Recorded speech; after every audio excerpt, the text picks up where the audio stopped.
Hello दोस्तों, जैसा कि हम हमेशा आपके साथ आते हैं सबकी प्रॉब्लम्स को सॉल्व करने। आज मैं अपनी एक प्रॉब्लम की बात कर रही हूँ जो शायद मैंने फेस की और मुझे लगा कि इस पे वीडियो बनानी बहुत ज़रूरी है। तो आज मैं आपके साथ आई हूँ, देखिए कि वो क्या है जिसमें मुझे प्रॉब्लम आई और उसको हम कैसे उसका रेज़ोल्यूशन कर सकते हैं। आज हम बात कर रहे हैं, कभी भी अगर आपकी जो फाइलिंग ऑफ रिटर्न है या आपका जो इनकम टैक्स लॉगिन है वो सिक्योर हो गया है। काफ़ी सारे ऐसे पॉइंट्स हैं जिससे कि वो आधार ओटीपी से सिक्योर हो सकता है, वो नेट बैंकिंग से सिक्योर हो सकता है।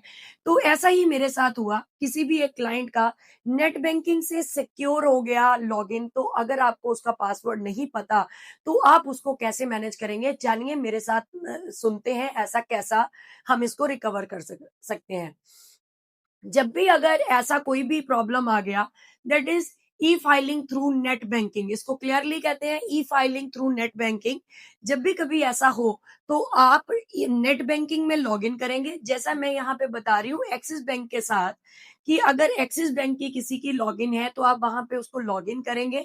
लॉग इन करने के बाद ओटीपी मांगता है जो कि आप इन ऐप जाकर लेंगे।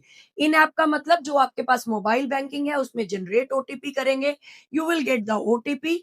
फिर आप उसमें सर्विसेज में जाएंगे, टैक्स सर्विसेज में जाएंगे, टैक्स सर्विसेज में इनकम टैक्स ई फाइलिंग आएगा। इनकम टैक्स ई फाइलिंग आपको डायरेक्टली पोर्टल पे ले जाएगा जहां से आप अपनी इनकम टैक्स की रिटर्न फाइल कर सकते हैं।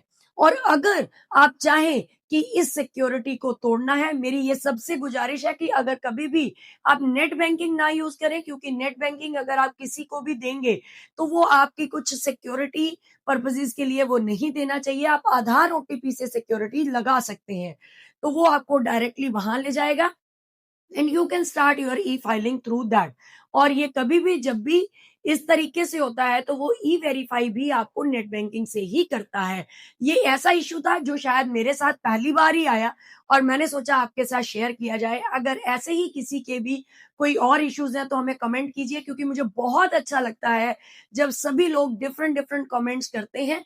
उससे हमें बहुत मोटिवेशन मिलता है कि हम और वीडियोस आपके लिए लेकर आए, ताकि हम आपके साथ हमेशा बने रहें, नए नए आपकी प्रॉब्लम्स को रिजॉल्व करते रहें, आपके साथ हमेशा बने रहें। धन्यवाद।